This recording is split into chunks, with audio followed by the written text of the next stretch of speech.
ఉగాది రోజు ముందు రోజు ఆ తర్వాత రోజు కంటిన్యూస్గా 3 days వర్షం పడుతూనే ఉంది. హలో, అందరికి నమస్కారం. అందరు ఎలా ఉన్నారు? నేను Shravani and welcome to our channel Ananda Sandayini. So ఇక్కడైతే మేము ఉగాది ముందు రోజు మామిడికి ఆకులు కోసడానికి పైకి వెళ్ళామన్నమాట. మీరు వెనకాల చెట్టు చూసినట్టయితే చెట్టు నిండా పూత వచ్చింది కదా. యాక్చువల్గా మన సైడు ఈ టైం కల్లా మామిడికాయలు కాసేసాయి కదా. ఇక్కడ మాత్రం చలి వల్ల లేట్గా మొదలవుతుంది అనమాట పూత. ఇంకా వేప పూత కోసం అయితే చిన్న సైజు యుద్ధమే చేయాల్సి వచ్చింది. మీ అందరం కలిసి పార్క్కి వెళ్ళి వేప పూత వెతికామన్నమాట. ఎక్కడ దొరకలేదు. చిన్న చిన్న మొగ్గలు ఉన్నాయి, అవే తీసుకొని వచ్చేసాము.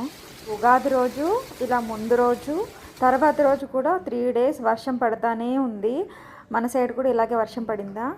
నేను ఢిల్లీలో ఉండటం వల్ల అబ్జర్వ్ చేసింది ఏంటంటే, ఉగాది అనేది మనకి ఎలాగా కొత్త సంవత్సరం ప్రారంభమో అలాగే ఈ నార్త్ స్టేట్స్లో ఉండే వాళ్ళందరికీ కూడా నవరాత్రులు స్టార్ట్ అనమాట. ఉగాది రోజు నవరాత్రి ఫస్ట్ డే స్టార్టింగ్, కంటిన్యూస్గా నవరాత్రులు చేస్తారనమాట. మనము లూనీ సోలార్ క్యాలెండర్ అంటే సూర్యచంద్రుల క్యాలెండర్ని ఫాలో అయ్యి పండుగలు జరుపుకుంటాం కదా.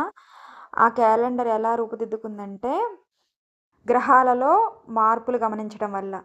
సో గ్రహాల్లో ఏదైతే మార్పులు జరుగుతున్నాయో మన శరీరంలో కూడా అదే మార్పులు జరుగుతాయి అన్నమాట. సో ఉగాది అనేది ఒక బిలీఫ్ సిస్టమ్ మాత్రమే కాదు, దాని వెనకాల సైన్స్ ఉందన్నమాట. ఈ ఉగాది రోజు నుండి 21 days మన భూమి సూర్యుని శక్తిని ఎక్కువగా తీసుకుంటుంది.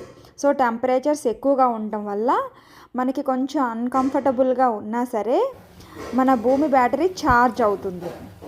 దానివల్ల మన మనుషుల శ్రేయస్సు చాలా విధాలుగా మెరుగుపరుచుకునే టైం అన్నమాట. ఇయర్ ఉగాదికి నేను పూర్ణాలు ట్రై చేశాను, గారెలు, పరమన్నం అండ్ ఆబ్వియస్లీ ఉగాది పచ్చడి. ఈసారి పూర్ణాలు అయితే చాలా బాగా వచ్చాయి, ఆయిల్ పీల్చలేదు అండ్ పైన అసలు కొంచెం కూడా చిల్లు పడకుండా మంచిగా వచ్చిందనమాట. ఎవ్రీ టైం ఎంతో కొంత లోపల ఉన్న పూర్ణం బయటకు వచ్చేయటమే. ఇయర్ బాగా వచ్చింది. అదికొండి వేప పూత లేదు, ఓన్లీ మొగ్గ వరకే ఉందన్నమాట. అదైనా చేతిగానే ఉంటుంది కాబట్టి అదే వాడాను. అండ్ నేనే కాదు, ఇక్కడ ఉన్న తెలుగు వాళ్ళందరూ కూడా అలాగే వాడాము. ప్రసాదాలన్నీ రెడీ అయిపోయాయి, ఇంకా పూజ స్టార్ట్ చేయడమే.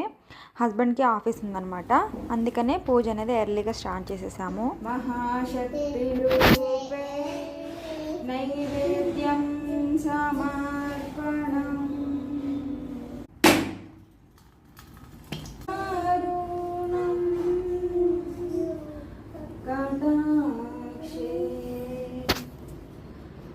వినయం. వీడియో నచ్చితే లైక్ చేయడం మర్చిపోవద్దు. మళ్ళీ నెక్స్ట్ వీడియోలో మీ ముందుకు వస్తాను. అంతవరకు సెలవు. నమస్కారం.